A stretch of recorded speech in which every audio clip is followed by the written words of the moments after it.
Dartmouth College professor Colin Calloway leads a seminar for high school teachers on Native American history from the colonial era through westward expansion.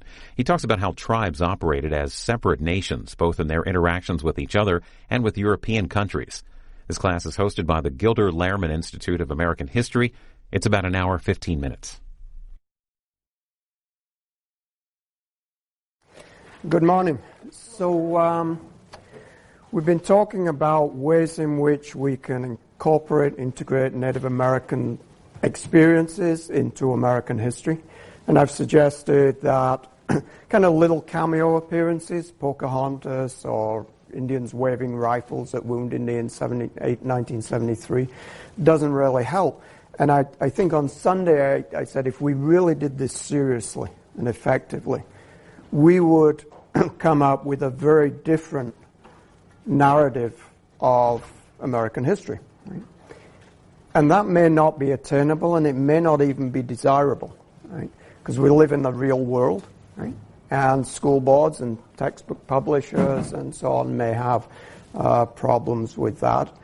So there is another approach, and that's what I want to suggest today, is to look at, if you like, the narrative we have, right? This one that I critiqued yesterday. Right? That east-west narrative of American growth and the expansion of the nation. To look at that and identify in that narrative a missing strand. Right? And that missing strand would be the Native American strand. So what I'm going to talk about this morning is it's kind of a large swath of American history where I pull that Native American strand out of it and say, without Native American presence, without Native American power, things would not have happened as they did. Right? And it'll take you about 5 minutes to say, wait a minute, some of this is a little sketchy. Right? Because, of course, history is complex. It's not all about one thing. There's a multiplicity of issues and factors going on. But I would suggest that identifying a Native American strand and saying, this explains American history, this explains what happens, is perhaps no more extreme or far-fetched than saying it's all about freedom. Right? It's a bunch of things, but the one that I think we've omitted in large part is that Native American strand. So if we look at this picture and then look at this map, right? This map is in many ways an academic reflection of that picture. Right? And I just pull this from, you can pull this from any textbook. Right? It'll be called The Growth of the United States, the Territorial Expansion of the Nation or something. And it's very useful for mapping that. And it shows that east-west geographic growth. Right? And it shows the different nations involved. The United States acquires its territory when it acquires its independence from Great Britain, everything to the Mississippi. And then it acquires Louisiana territory from France. And it acquires Florida from Spain. And it acquires Alaska from Russia. And it acquires Oregon through agreement with Britain. And it acquires the Southwest from Mexico. So there's a lot of nations mentioned in that. And not one Native American nation. Not a single Indian nation on this map. Right? So what our students see when they look at it is that this growth of the nation happens in the absence of Native people. And what I'd suggest is it happens the way it happens in large part because of Native people. And that this is not inevitable. Thomas Jefferson spoke about an ocean-to-ocean republic, an ocean-bound republic. Here it is. Right? So it makes sense that we look at this map and say, yeah, everything falls into place lockstep. Right? Because we know this is going to happen. But our problem is, whether we're teachers or students, is that we're blinkered, if not blinded, by hindsight. We know how the story ended. And so, given this massive expansion, if you like, of this juggernaut, yeah, Indians don't figure much into it because, of course, they are just the victims of this expansion. Right? But November 1795, John Adams says in his diary, George Washington, President Washington, has dinner 1 week on 4 different occasions with different delegations of Indian chiefs. Right? This is 1795, when the United States has already won, if you like, the war for Ohio. Washington is not having dinner every other evening or afternoon with Indian delegates because he likes having dinner with Indians. I can assure you of that. Right? He's doing it because it matters. Because the nation is still young, it's still fragile, it's still threatened by foreign powers who are not too friendly, Britain in the north, Spain in the south, and it's still threatened by still formidable Indian power. Right? So Washington understands that his foreign policy, the foreign policy of the new nation, must involve not only France and Britain and Spain, but also Indian nations. And that's something I think we've forgotten what George Washington knew. And this story did not have to unfold this way. Right? So if we go back to the middle of the 18th century, a non-Indian view of North America looks like this. Again, no Indian nations there. But look at all that blue. Right? In the middle of the 18th century, it looked, particularly if you were looking at North America from London or Williamsburg, like there was a strong likelihood that the continent was going to be blue, that it was going to be French. Right? Because from the British perspective, the British colonies are hemmed in east of the Appalachian Mountains, and west of the Appalachians, it's all French. Right? And you would get the impression that this is a predominant French power. Right? Well, it's not. It's a house of cards. Because the French Empire in North America is built on the fur trade, which, as we talked about yesterday, requires Indian customers, Indian hunters. Right? And French defenses, French power, if you like, in the West, revolves around a network of alliances with Indian nations. Right? As somebody pointed out yesterday, this is why the French pay such attention to their diplomatic relations with Indian people, to getting it right. And that involves not only endless negotiations, learning the language of wampum diplomacy, but also endless gift giving. Because in Indian society and Indian diplomacy, giving gifts and receiving gifts is the lubricant of that diplomacy. Gifts which might involve silver gorget medals, guns, alcohol, whatever. They're not only desirable artifacts, but they are symbols of commitment. Right? Allies give each other gifts. Giving gifts illustrates, demonstrates that you're speaking the truth, that you're backing up what you say with words. That when you say we are allies and friends, you demonstrate that in a tangible way with giving gifts. Right? So the French got that down to a fine art. Right? And it looks as if, and certainly the British in the middle of the 18th century, feared that that French relationship with Indian nations was not only going to stifle Anglo-American expansion, but might also translate into a permanent French empire in North America. And it didn't. And it didn't because in the French and Indian War, or what is called in Europe the 7 Years' War, the British defeat the French. Right? They do that famously in our textbooks when General Wolfe captures Quebec, etc. Right? But they also do that less famously because the British recognized that the Achilles heel of the French in North America is also their strength. It's those Indian alliances. And if they can seduce, in the 18th century sense of the term, Indians, win them over to the British side, or at least secure their neutrality, they effectively undermined French power.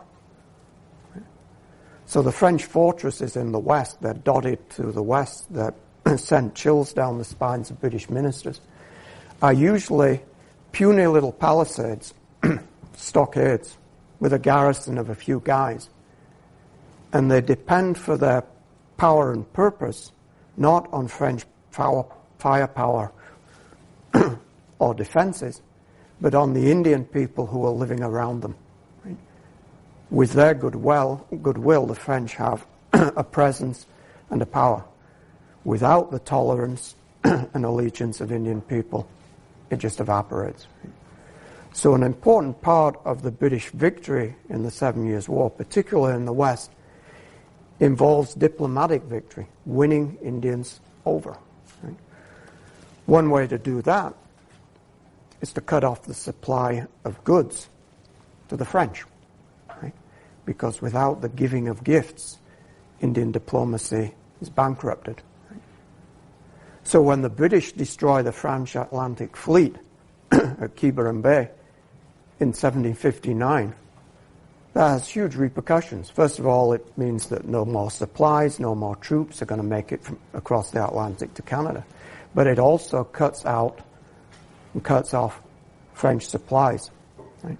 When the British capture Quebec, Louisbourg, Fort Frontenac, that severs French supply lines so that French goods, that is, gifts for Indians, cannot make it into the West.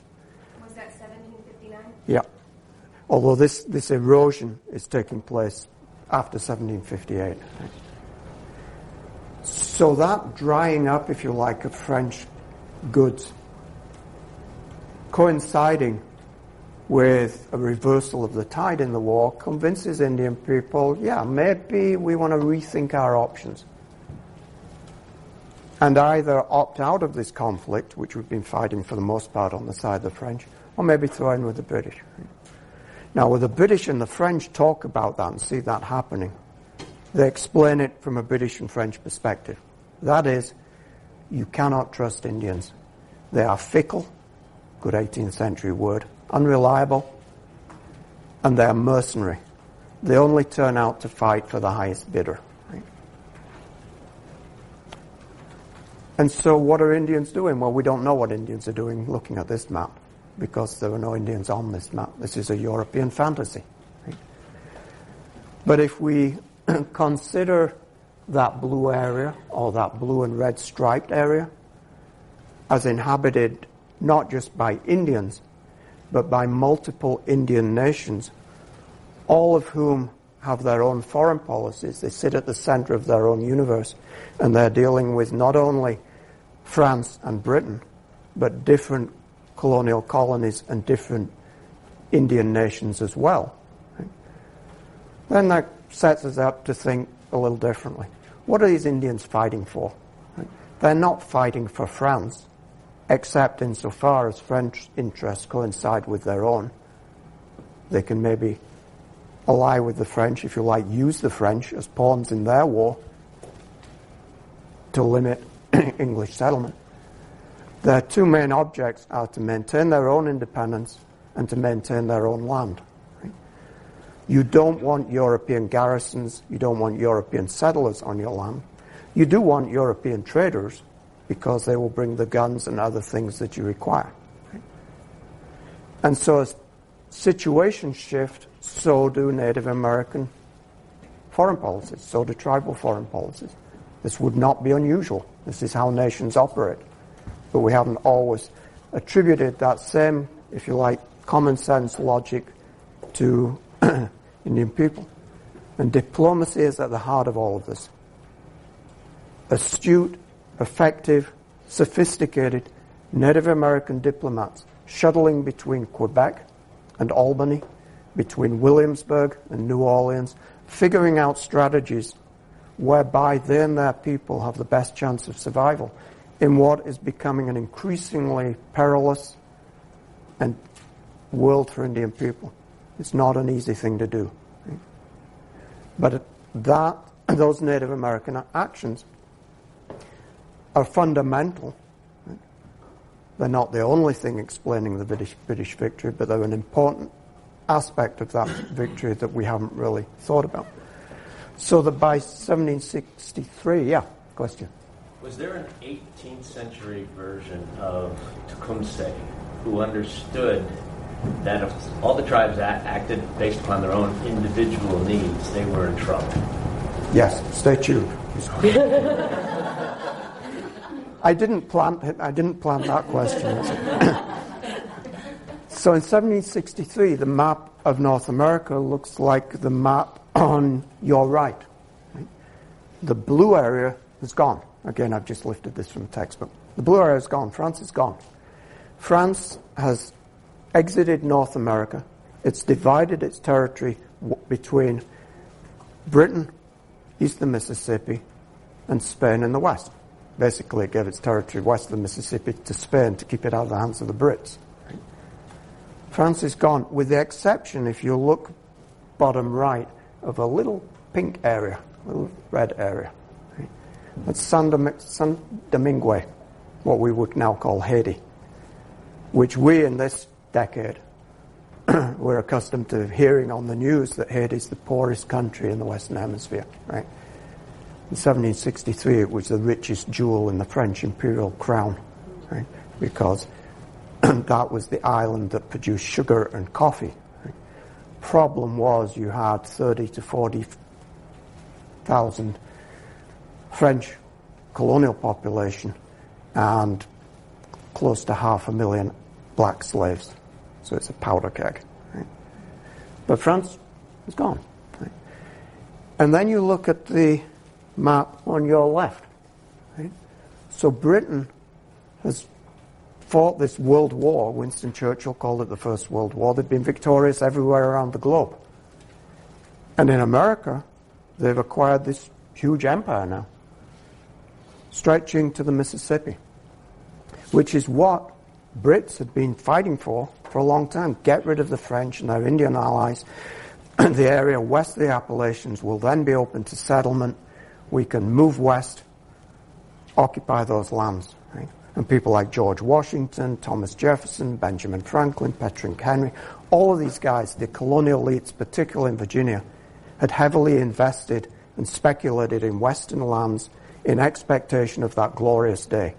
Because once the French were defeated, settlers would swarm over the mountains and they would clean up, selling or renting their land to migrant population.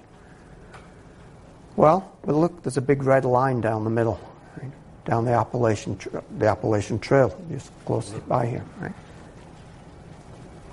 The same year that the British secure this massive victory, they also, in a sense, slam the door, or at least partially close the door, on that western expansion.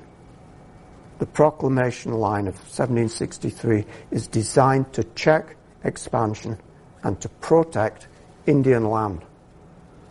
So what's all that about?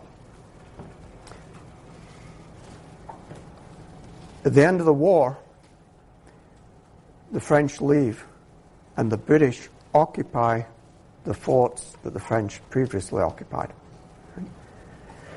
The British had secured Indian neutrality in the war by telling the Shawnees and the Delawares and others that your lands will be safe.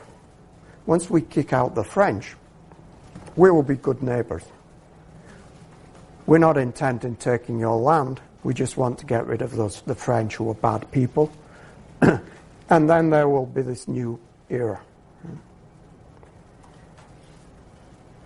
Well, what happens instead is that Indian people now see French garrisons leaving and red-coated garrisons arriving.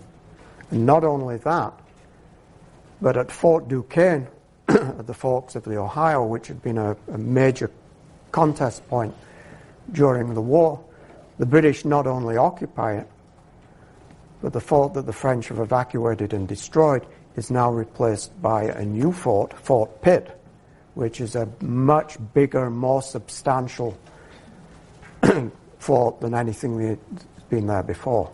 A real, if you like, symbol of British imperial presence. And Here it is. This is a depiction of Indians leaving Fort Pitt, right? Turning their backs on the British. Fort Pitt then, Fort Pitt now, right? Pittsburgh.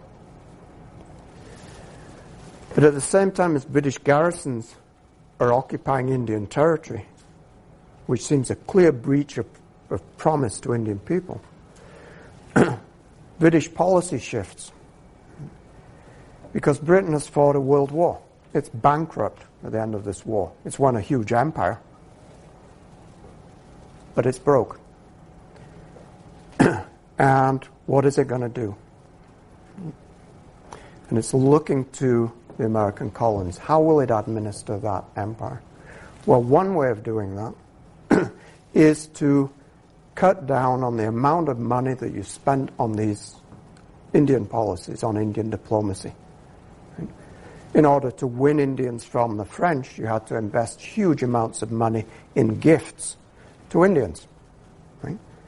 Because gifts like wampum are essential to doing business in Indian country, to establishing alliances, right? Not because Indians are mercenary, but without gifts, without those tangible objects to demonstrate that you're serious in your commitment and your pledges, it's not going to work, right? So now the British say, so we're broke, right? We've got to retrench on expenses. Where can we save a bunch of money? Hey, let's look at the Indian Department. Because now the French are gone, we don't need to cultivate Indian allies anymore. And General Geoffrey Amherst, the British commander, says, we're an empire, right? We dictate, we don't negotiate. Right? That's not what how the French had operated, and it's a lesson that the English are going to have to relearn. Right? What that amounts to for Indian people is these redcoats who presented themselves to us as allies and friends for the future are clearly our enemies. They're occupying our lands with troops, which is the one thing we were fighting against, and at the same time, by cutting off and withholding gifts, refusing to give gifts, limiting trade with us, that's essentially a declaration of hostile intent. And out of that comes a multi-tribal, multinational Indian resistance movement led by an Odawa, or at least attributed to an Odawa war chief by the name of Pontiac. Right? And he's the person you were referring to. Right? He's not the only guy. Right? It's Gayashoda of the Senecas. This is a ferment of discontent running through the Ohio Valley, the Great Lakes, where Indian people are looking at what's happening and how their lands and independence are being threatened by this new imperial presence. And 12 years before the American Revolution, they take on the British Empire and do it with tremendous effect. Right? Something like 2,000 people are killed, hundreds of British troops are killed. Almost all of the British posts west of the Appalachian Mountains are taken. Right? Niagara, Detroit, Fort Pitt are all laid siege to. Right? That war ends not so much with British victory, but with a series of negotiations. Right? Because the British realized that this new policy of dictating to Indians doesn't work. For an empire to function and survive in Indian country requires consent and allegiance with Indian people. Right? What do Indian people want? They want their lands protected and preserved.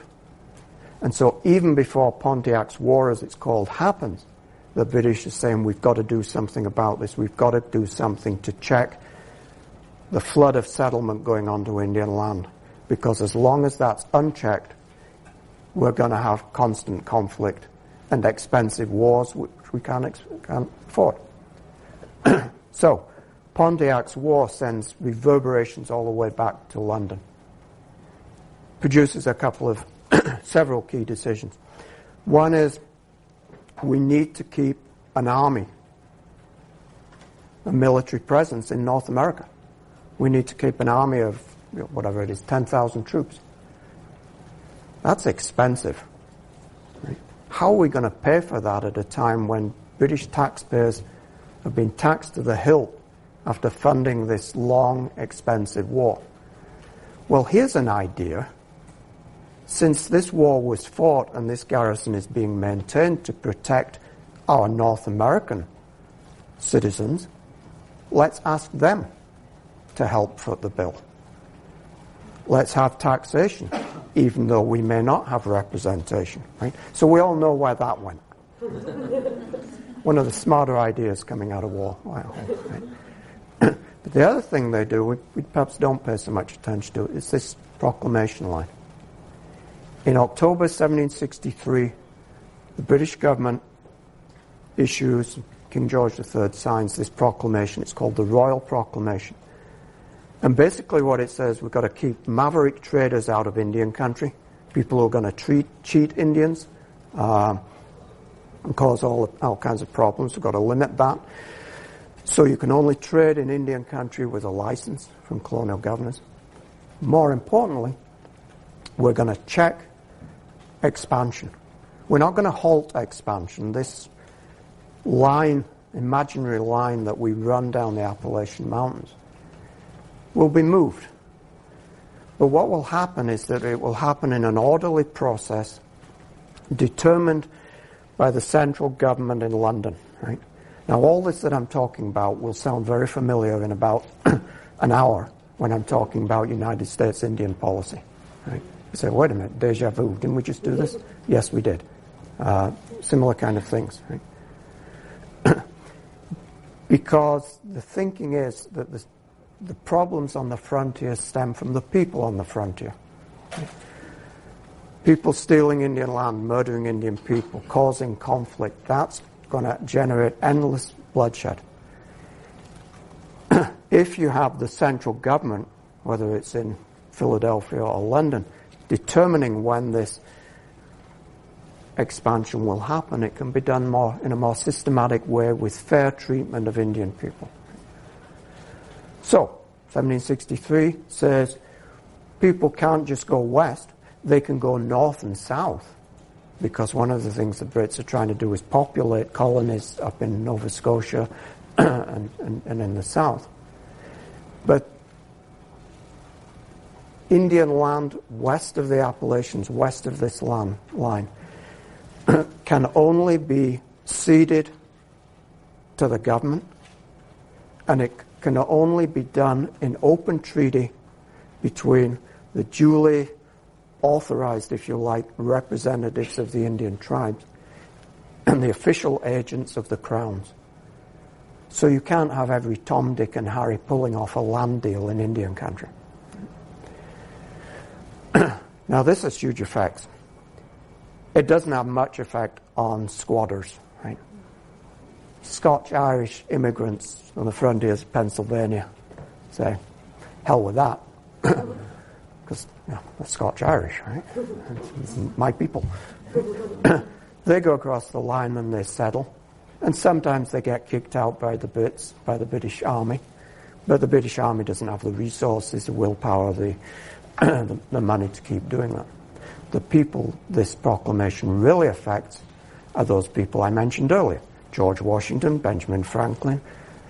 The people who've been investing heavily and speculating in Western land, who were going to make a killing when all the settlers went west to take up these lands. They were going to be there to sell them. Now there's to say the least, a huge cloud over their title. This is a major event that causes many people, like George Washington, to rethink their allegiance to the British Empire. Because the empire which they fought and served and sacrificed for, instead of rewarding them with their deserved fruits of victory, is withholding them. And it seems as if that French-Indian barrier, which once curtailed colonial settlement, has been replaced by a British Indian barrier. Yeah. From who were George Washington and his buddies buying this land from? Buying is a... Yeah.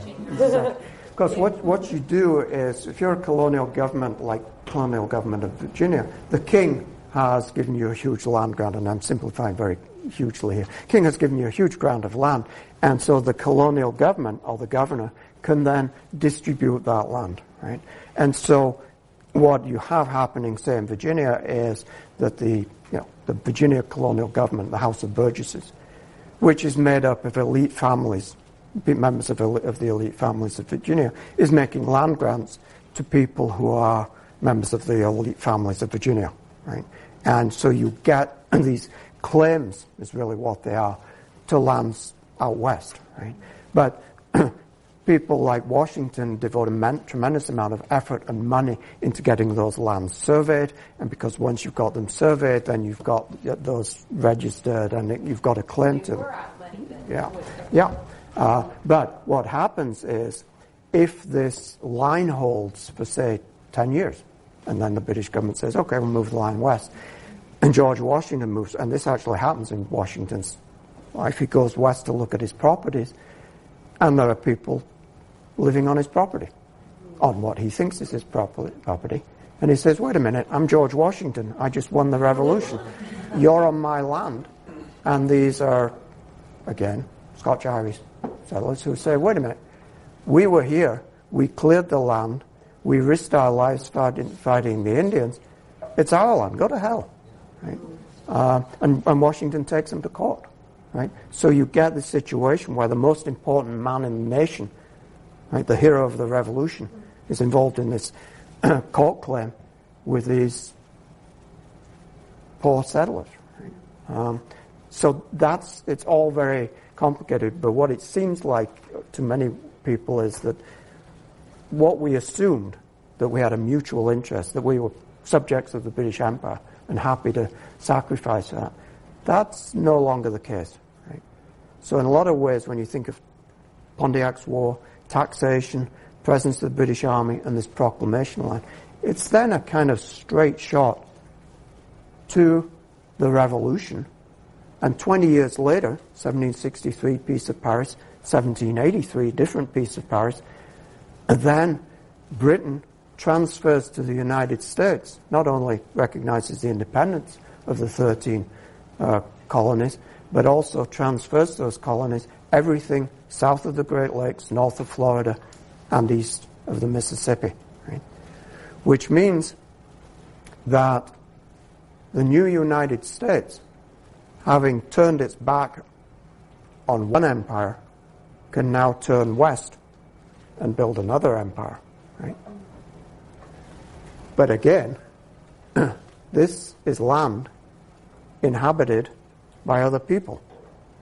So what we've all been talking about here, or what I've been talking about, all that I've been talking about, France and Britain exchanging territory, colonial governments handing out territory. This is a board game, right, that European and colonial powers play with little or no reference to the people on the ground, but the people on the ground matter because they still have real power.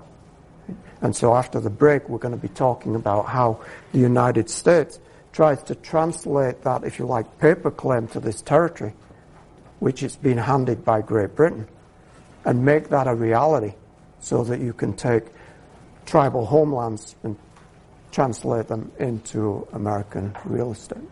Yeah, Joe. What kind of relationship existed between those Scots-Irish settlers and the native nations that they were encroaching on? Yeah. Not particularly positive. Right? So actually, we're going to talk about these guys are going to come back. We'll talk about them now. Right? So when King James VI of Scotland becomes King James I of England, Union of the Crowns, one of the things he wants to do is, first of all, settle conflict on the border between England and Scotland. Right? Good luck doing that. Right? Have you seen a Scottish football team go to Wembley recently? And, of course, deal with the perennial Irish problem. One of the things he does is transport people from the borderlands of Scotland, northern Scotland of England and the west of Scotland, to Northern Ireland. You create a Protestant barrier there. And they're designed to serve as a barrier against the wild Irish, right? With consequences in Irish history that, go on well into the 21st century. In the 18th century, many of those Scotch-Irish, as they're now called, migrate to North America, right? They get to Philadelphia. And then Pennsylvania, the government of Pennsylvania, does exactly the same thing with them. So flags them out to the frontier where these Scotch-Irish, who are coming from a culture of hundreds of years of basically beating each other up, right, can go out on the frontier and act as either the shock troops of empire or a buffer against the wild Indians. Right? And as we'll see, you follow the Appalachian Trail, Appalachian Mountains, right? We talked about the configuration of mountains. The tendency of this migration is to trend south and west. So these are the people and the descendants of these people who keep going into Indian country, down through Georgia into Cherokee country, and then trend west. Right? People with names like Calhoun, Jackson, Bowie, Crockett, right? These are people on the frontier, and they make their way, in some cases, to Texas, and they'll occur again. They are somebody, one of the government officials in Pennsylvania says, and I think he sums up, they are hard neighbors to the Indians, right? And I think that's probably a pretty fair characterization.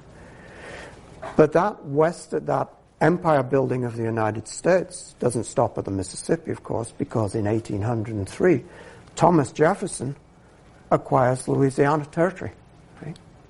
For, $15 million, 800,000 square miles.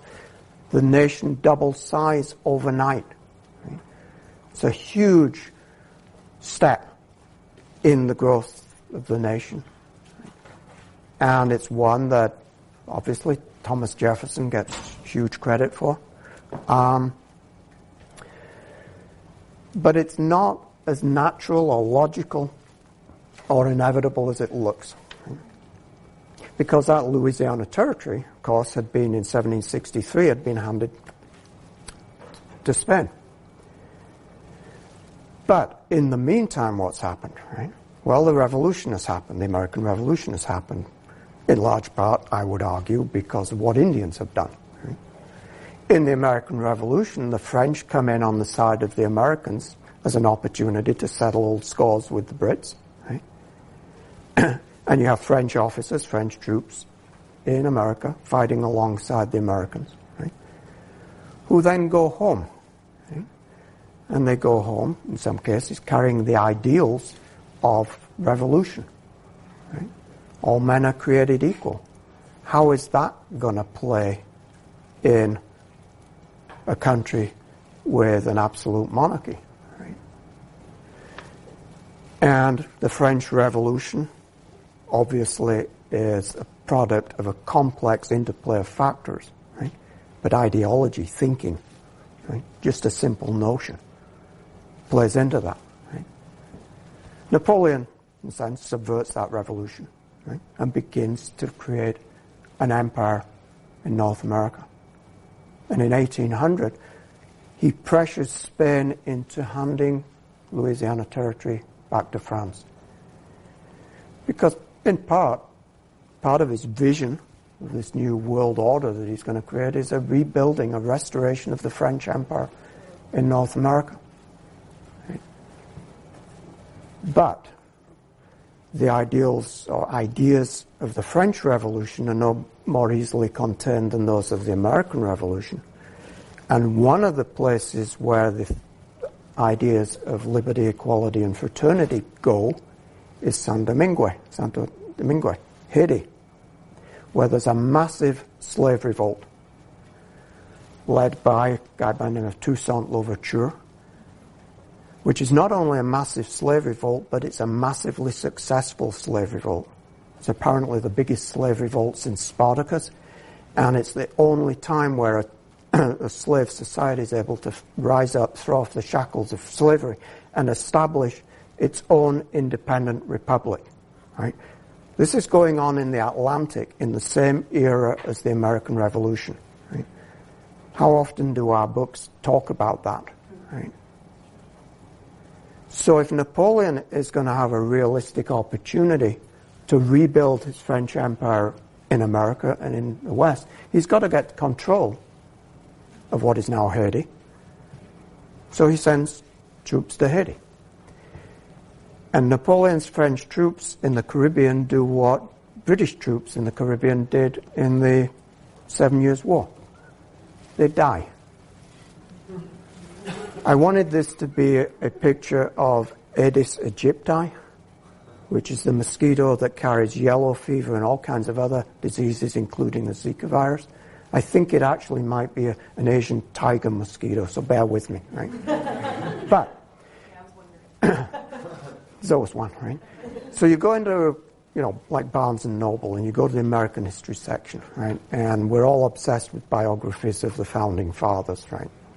Yeah, I'm writing one. Not a biography, but I'm writing on George Washington. So the shelves are weighed down with biographies of Adams, Jefferson, Washington, Hamilton, right? Musical, right? There should be a biography of this guy, right? Because this guy, I think, is the reason why Louisiana Territory becomes American, right? Because this is the guy that kills the French troops. French troops are dying by the thousand. So that when Thomas Jefferson sends ministers to Paris to negotiate the purchase of New Orleans, because, as Jefferson said, whoever controls New Orleans is our natural enemy, right? Because you think of that western expansion. If you're a farmer, if you're in the West, if you're in Kentucky, right, or points west, you're not thinking to lug your produce back across the Appalachian Mountains.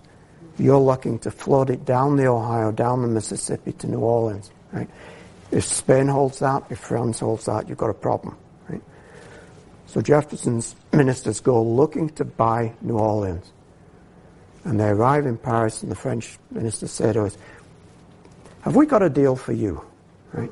Because Napoleon has decided to unload, right? The war with Britain, the disasters in the Caribbean, convinced Napoleon to wash his hands of the French empire. Right?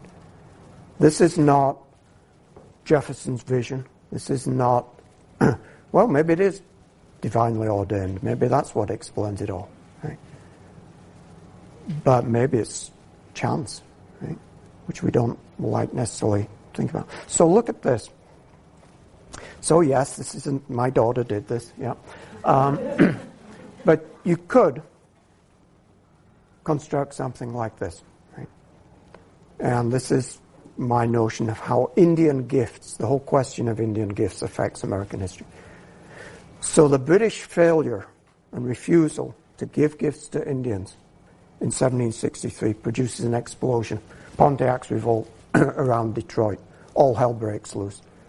That sounds repercussions all the way across the Atlantic to London. Say, okay, what are we going to do about this? We're going to do a number of things, one of which, the Royal Proclamation of October 1763. Right?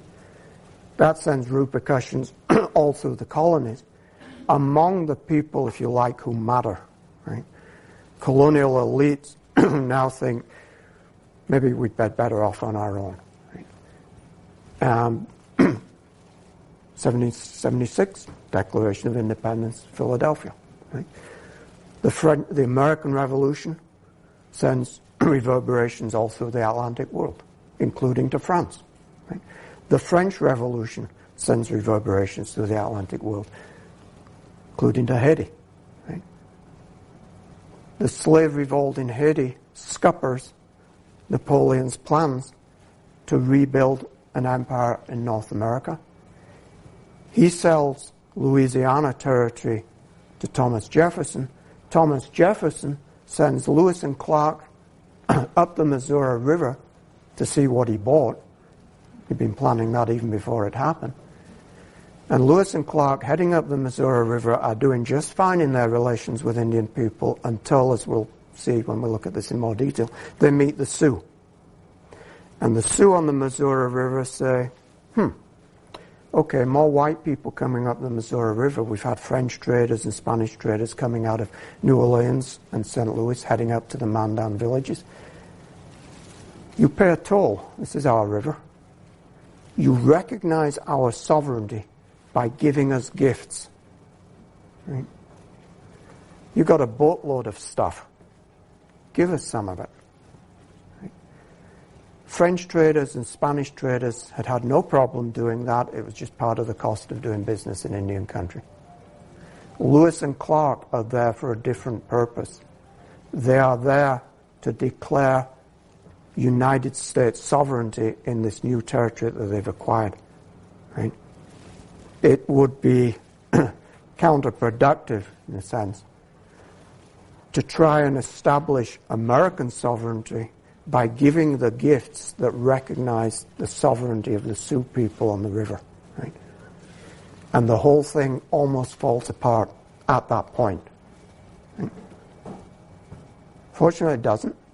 And Lewis and Clark can be seen as the opening salvos, if you like, of American imperial expansion into Louisiana Territory, which we're going to look at in some detail.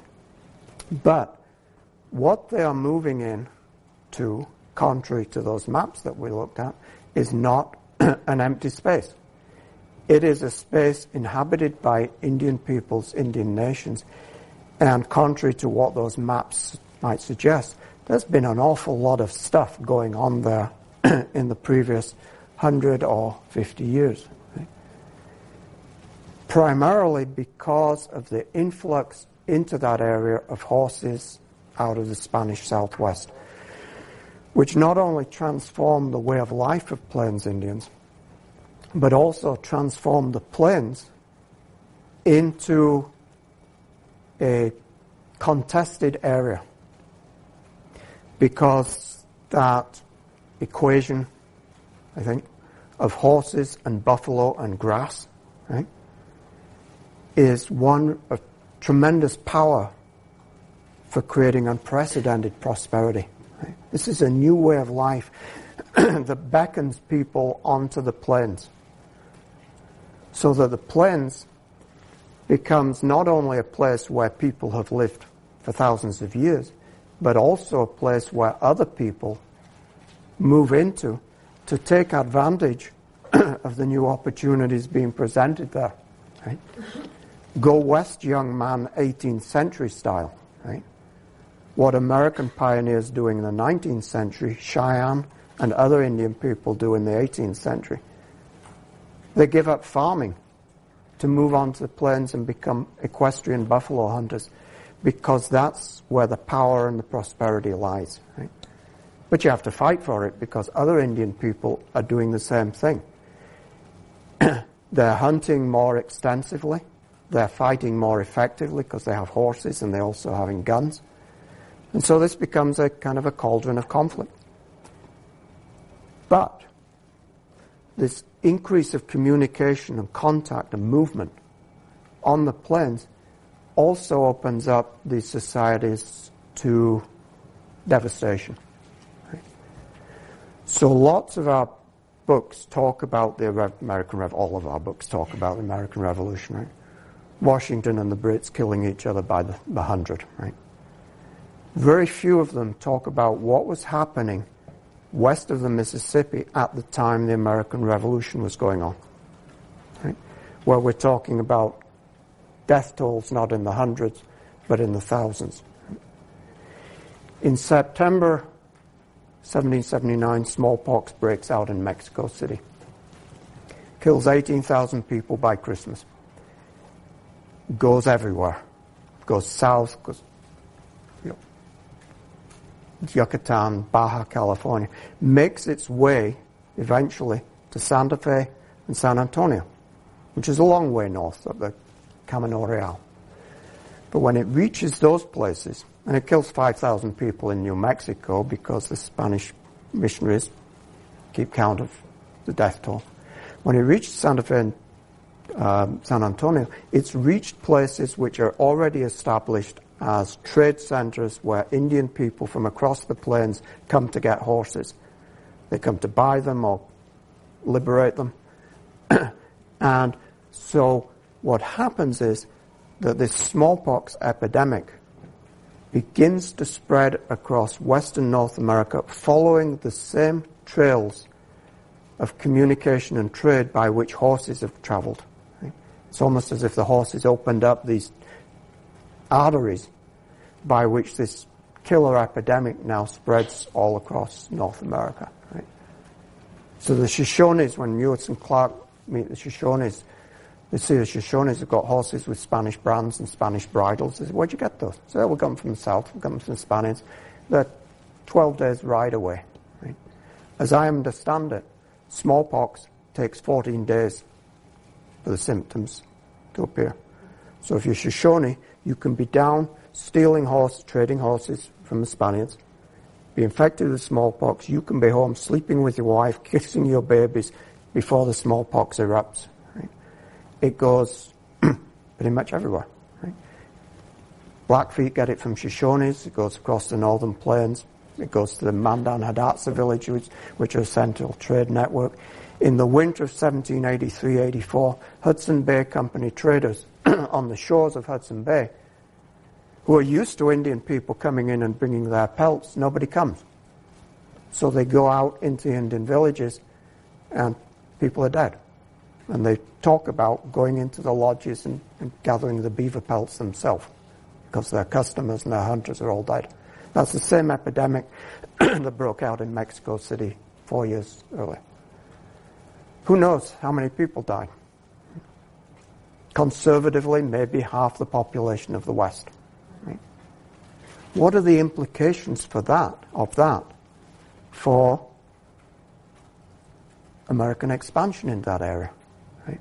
When we look at the conflict between the United States and the Indian peoples of the plains and that American victory, right? We have to take into account that these are societies that have been thrown into upheaval even at the same time as they're building their power. Right? This is a massive, massive event in the West, and we need to incorporate these kinds of things in our history, not just so that we conclude Indians, but so that we can get a full picture of what's going on and what happened. Right? So, now back to Texas, right, and our Scotch-Irish guys. Right? Among the peoples moving on to the plains are people like the Comanches, who emerge and build themselves into a major indigenous power on the southern plains. They do so by beating up other people, incorporating other people in their society, like, an American melting pot, controlling and dominating trade networks so that they're getting guns from Wichita Indians who are trading with French traders on the Mississippi, shuttling between Wichita Indians and Pueblo Indians in the West.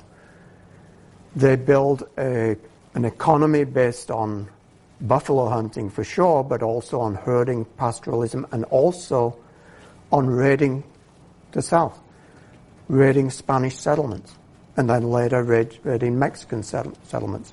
Right? So one of the things the Mexican government does is what kind of the Pennsylvania government does. It's let's get some people in here to act as a buffer to protect ourselves against the Comanches and the Utes and the Apaches and the Kiowas. Right? These newly powerful Indian nations who now have horses and guns and are beating up on us. So they attract people from, in many cases, the American South. People like Jim Bowie, right? Davy Crockett. They're there to act as a buffer. Right? Now, of course, we all know the story. These are Americans. They're not going to put up with Mexican dominance for long. They will declare they'll declare their independence, and we have the Alamo and Texan independence. Right? Well, part of their independence, of course, as you know, is the independence to hold slaves, right? Because one of the things that the Mexican government does is try to ban slavery in its northern provinces. Right? But those people, I think, would not have been there had it not been for the fact the Mexican government is looking for some way to protect its frontiers against Indian power. And then you look to the Mexican cession, right? That sort of pale pink area, right? Huge chunk of territory. And that we explain, of course, by the war, the Mexican War, or the War with Mexico, 1846-48, which is often characterized as a pretty easy victory for the United States. And it results in this massive transfer of territory, right? Including California and everything that that means. Right? Well, again, if we look at this map, it seems like that's got to be a pretty straightforward story. Right? This was bound to happen because the Mexican government was weak, Mexican troops were ineffective, American troops were courageous, all of those kinds of things. Right? But if we look at that map differently, and do so in a way that excuse me, includes this guy, a Comanche warrior, we've got a different story. Because first the Spanish Empire on its northern frontier, and then Mexico has to confront this Comanche power. And so instead of a map that looks like this, right, consider a map that looks like this, where you plug in an Indian nation, and in this case you plug in not only an Indian nation, but the dominant power, Indian or not, on the southern plains. This Comanche power, which has been called by some scholars a Comanche empire, which involves not only the Comanches dominating the southern plains, but also including as part of their economy constant raiding south into Mexico. Scholars, not me, scholars who've worked in the Spanish and Mexican archives have built a picture from the other side, if you like, where these Indian raids erode over generations the capacity of Mexico to defend its northern frontiers. Right? When we include this, then our understanding of the Mexican War has to shift. Right? And I think this is not just of academic interest. Right? I can remember teaching at the University of Wyoming, getting student essays which talked about the Mexican War in derogatory terms about Mexicans. Obviously, we won the war because of negative Mexican traits. Right? Mexicans lost the war with the United States, perhaps not because they were Mexicans, but because they'd been getting beaten up on by major indigenous powers, so that by the time American troops arrive, they really just have to topple it over. Right? Now, I don't want to sort of completely revise everything, but these are the kinds of things we need to think about. Right? And if we inject or superimpose, perhaps, Indian nations onto those maps that are empty of Indian nations, it prompts us, and hopefully prompts our students, to rethink it and say, well, it can't be that simple. Right? Especially if we do what we don't normally do, and that is to recognize that Indian power matters, that Indian people were present everywhere in North America at every stage, and that what they did was make decisions, develop foreign policies, flex their muscles in ways that made sense from their Native American perspective, not play out some bit part that's been prescribed for them in American history. So I'll finish again with at 10 o'clock. What about that, hey? With this map, right? Cycles of history, right? We've got to incorporate into our thinking Native American histories, how they viewed their history, how they lived their own histories, how they shaped their own histories, but also, as I'm suggesting in this talk, they shaped the history of the United States. And I think we ignore that at our peril. Right? If our goal here is to not only give our students an understanding of American history, but to get them to think, and hopefully to think for themselves. So that's my spiel on this. Thank you very much.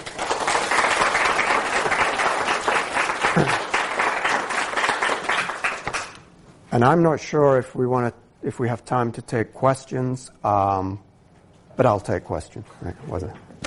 Yes.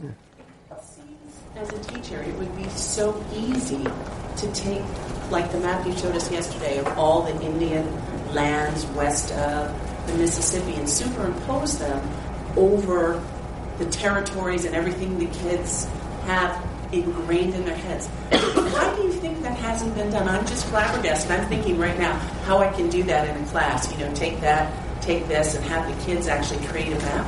Why do you think that hasn't been done? It seems to be such an easy fix for small easy fix. Why do you think it hasn't been done? It has been done, and I to some extent. And you can get lots of maps showing Indian positions of Indian tribes in the United States. The problem with it is, and it is difficult, and I think part of the resistance, or part of the reason that these things haven't been done, is because once you get into Indian history, speaking personally, you're done. I mean, you're sucked in. It's like peeling an onion, right? You say, okay, I'm going to look at this, and but now I have to go over here and understand that, because we're not talking about Indian history, even though I've been talking about Indian history. We're not talking about Indian history. We're talking about the histories of multiple Indian nations. And maybe each one has a history that's as complicated in its own right as that of the United States. So what are you going to do with that in a class, right? How are you going to do that? The other thing is that in a world set in motion in the way that I've described, a lot of the maps that we do have are actually somewhat misleading, right? So, where's Sarah, right? Sarah's interested in Seminoles. You can still find maps showing location of Indian tribes in the United States or in North America at the time of Columbus, and you've got Seminoles in Florida. Right? Seminoles don't exist in 1492. Right? Or you'll get Crows in south central Montana, because that's where they are today. Crows don't exist in 1492. Right? They emerge onto the plains. They're an offshoot of the Haddats. As the Seminoles migrate into Florida, they're an offshoot of the Creek Confederacy. This kind of thing's happening all the time. So people more technologically adept than myself, and I know that's most people, that's everybody, can now probably create maps in motion, which is what you need to get that kind of thing. But I think your original point, I don't mean to sidestep it or dismiss it, it's right. We've got to recognize Indians as nations. That's a huge first step. And that's not just people like me today being politically correct. Because in the 18th century, the Brits and the French, and even in the early United States, referred to Indians as nations. They recognized them as nations. Right? That's how they understood that you had to deal with them. That's why you had treaties. Right? So these are recognized as nations. Right? And once we attribute to Indian tribes nationhood, peoplehood, sovereignty, and those kinds of things, that opens up the way for a whole different set of understandings or questions about what's going on. That means they're doing something else than simply having a knee-jerk generic Indian response to white people. Right? Because one of the things that I may not get time to talk about this week, but would otherwise, is the Indian people on the plains, like the Crow Indians, who fight alongside the United States. Okay? Custer has Crow scouts. What's going on there? Why do Crows and Shoshones and Arikaras and Pawnees, and then later on even Arapahoes and some Northern Cheyennes, serve as scouts and allies for the United States against other Indians? Okay? And our students are often sort of puzzled by that, because didn't all Indians realize that white people were a threat? Why didn't Indian people, from the moment white people arrived on the East Coast, sort of gang up on them, kick them out? Right? Because, in a sense, there's no such thing as Indian people. Right? There are multiple different nations.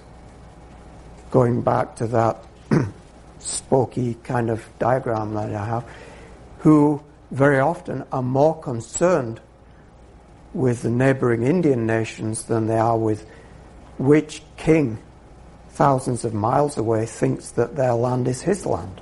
Right? If you're Osage in the 18th century, if you're Comanche in the late 18th century, you don't give it much thought, because you are powerful. Right? You control your own destinies, and your power limits the still fairly precarious power of these European empires, whose ambitions in North America will be realized only if they take account of that Indian power.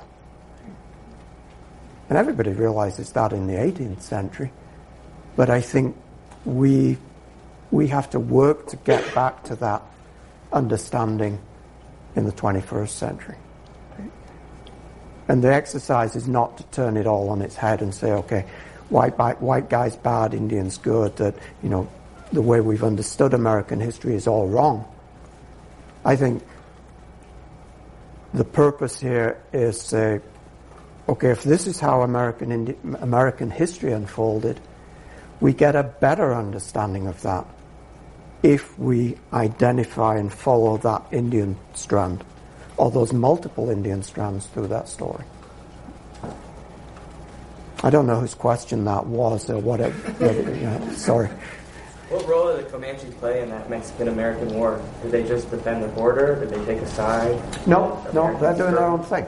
Right? They're doing their own thing. And so it's not that they, unlike previous wars, where Indian people have been pulled into that or seen the reason to do that, they're not involved in that way. Right? And did Americans just stay out of their border lands altogether until fall? No, there's a lot of overlap. And I mean, this whole area, I mean, one of the interesting things that happens, so when we're looking at that, that border, I'm not going to go back to that map because I might confuse things, but think of that border that's run at the end of the Mexican War with the Treaty of Guadalupe Hidalgo. Right?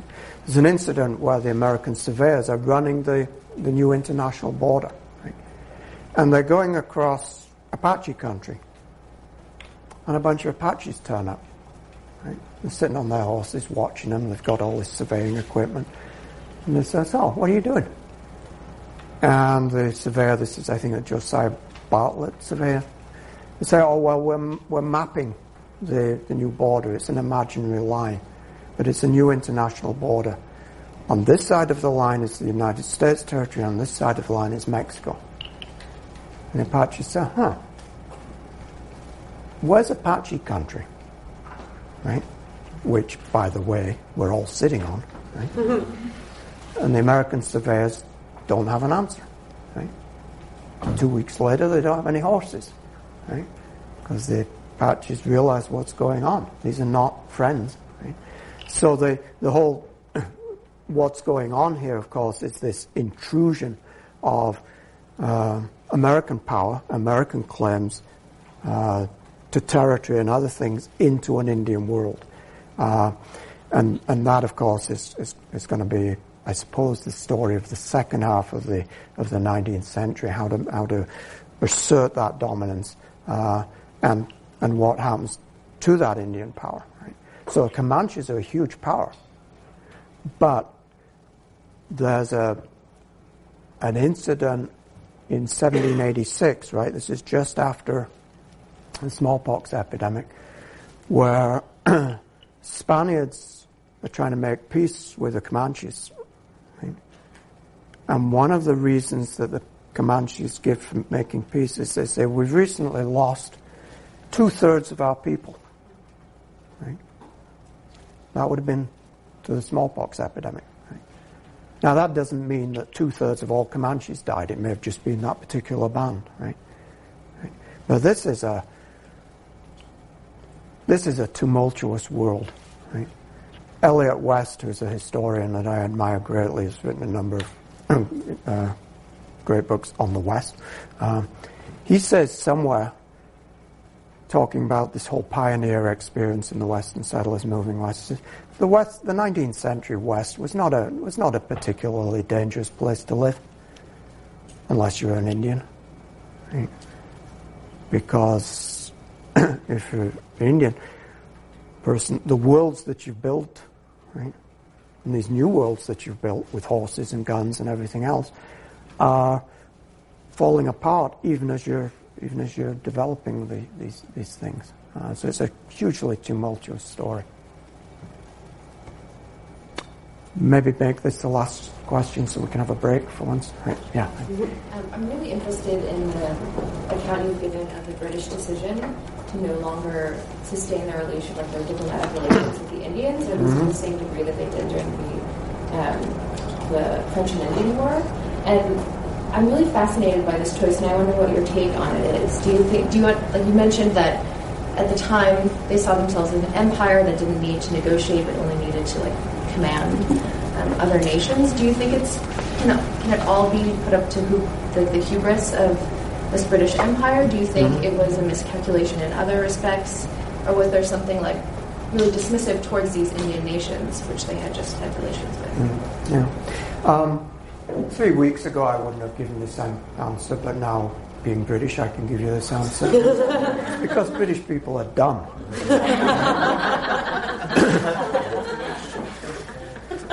Brexit. It makes sense, right? Just as I'll always argue that if we look at what Indian peoples do, the first step towards understanding is say, okay, let's recognize these people as thinking human beings. And so they're going to make decisions that seem to be in their best interest, given what they can see at the time. Right? And of course, this is part of the tragedy of the human experience. Whether it's, the First World War, the American Civil War, or Brexit. Right? You look at something, I think we look at something and say, okay, if we do this, or stick with what we've got here, certain things are going to happen that we don't like. We know that that's not going to be good. So let's do this. Right? And sometimes we don't get what we wish for. And I think from the British perspective, this retrenchment was a necessity. Right?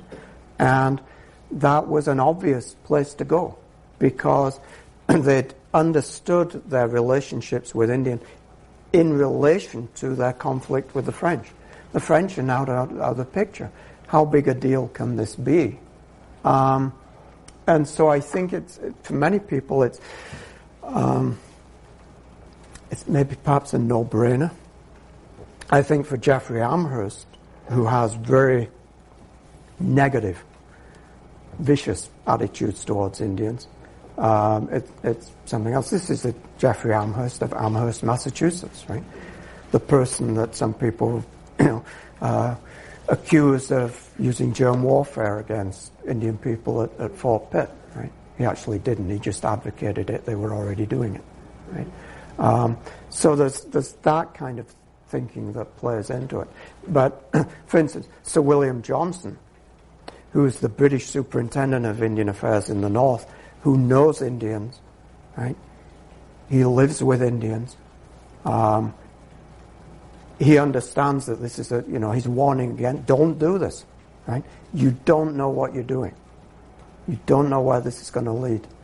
So it's not, again, a generic British response. It's people making decisions at key moments that seem to make sense to them, right? And as we know, right? Often the repercussions of our actions have unforeseen consequences, right? Brexit, war in Iraq, we can name a million of them, right? And I think the danger for us as historians, especially if you're, professional historian, is to look back and, contrary to what I said, is say they did that because they were dumb, right? They didn't. They did that because we would have probably done the same thing in their situation. Because what they could see and how they could understand the world would be what we could see and understand the world if we were in that situation. Right? And I think that's an important thing that for us to think of and remind ourselves all the time. I think being historians, you need to. I see it almost as a constant reminder. It's a constant injection of humility, right? In order to understand these people, we have to not sort of look down on them, if that's the right word. Even Jeffrey Amherst, it's hard not to, but we owe him that. Right? Okay, thank you very much. Let's take a 10-15 minute break. Thank you.